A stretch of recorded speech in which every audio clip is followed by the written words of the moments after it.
If you're looking to grow your recruiting business, then being able to run effective email campaigns is going to be key to your success. By the end of this video, I'm going to share with you some do's and don'ts for email marketing that will definitely help you increase your response rates and increase your engagement from your email campaigns. Now, what I'm about to share with you is exactly how I've helped some of my clients like Katie Kelly, Renee Fry, Ben Bonnell, and Jessica Shuttleworth all build out email campaigns that attracts clients and candidates to them. But before we get into that, for the best online marketing and lead generation advice, specifically for the staffing and recruiting industry, make sure you subscribe to this channel. I come out with new videos every single Monday and Thursday, and we have some excellent experts giving tips on this channel. So make sure you subscribe, hit that bell on one of these corners here. That way you're notified when these videos go live. So let's talk about the do's and don'ts of email marketing. So the first thing is don't just get data from anywhere and start spamming the heck out of the people. It's just going to kill your domain.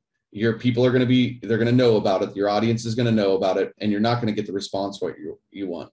What you do need to do is you need to segment your lists. You need to build your audiences into small lists so you can have commonalities between those people. So when you send out bulk messaging, that we can use some of those commonalities to help them understand that we've done a little bit of research, we know about them, and we can tap into a core pain or problem that we can help them solve. And the next thing is you don't want to email just once a month. The whole purpose of having an email campaign and an email list is to build a relationship with them in most cases. You don't build a relationship with somebody by reaching out to them once a month. You build a relationship with your audience by consistently reaching out. So I would encourage you to reach out to your list at least weekly. If you're not comfortable with weekly, bi-weekly, but once a month is not enough. If you're to start to think about it, once a month and that email goes into spam for whatever reason, now your prospect hasn't heard from you for possibly 2 months. You need to be thinking about a more frequent campaign. And the thing to make it easier to go more frequent is don't always ask for business.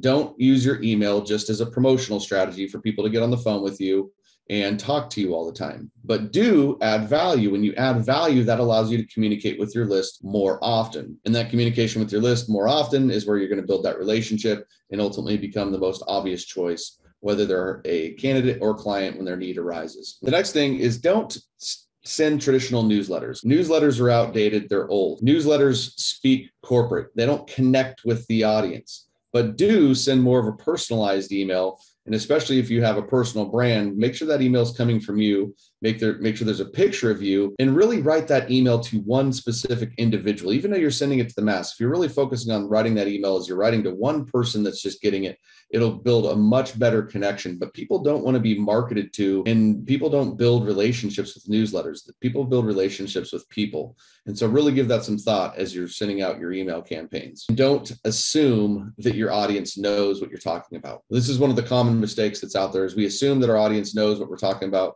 In our email, we assume that they know all of the jargon that we're using. They assume that their audience is going to know what they mean with their subject line. But do take time to write and create clear subject lines. When your audience knows exactly what's in the email and it's clear, you have a much better chance of getting the people to open that. And in fact, you can make the case to spend more time on your subject lines and your headlines than you actually do on the body of the email, because if nobody clicks to open, it doesn't matter how much gold you have in there. So your subject line is probably your most important part of any type of email campaign. So, hey, that's the tips and the do's and don'ts I have for you today. I'd be curious, drop in the comments below. How are you using email effectively for your recruiting business? And if you like this video, give it some like, a comment, and some shares. We'd appreciate that. Maybe this video can help somebody in your network. And like I said before, go ahead and subscribe to this channel as we roll out with new content every single Monday and Thursday. But this is Donnie Gupton. There's your email do's and don'ts. We'll see you in the next one.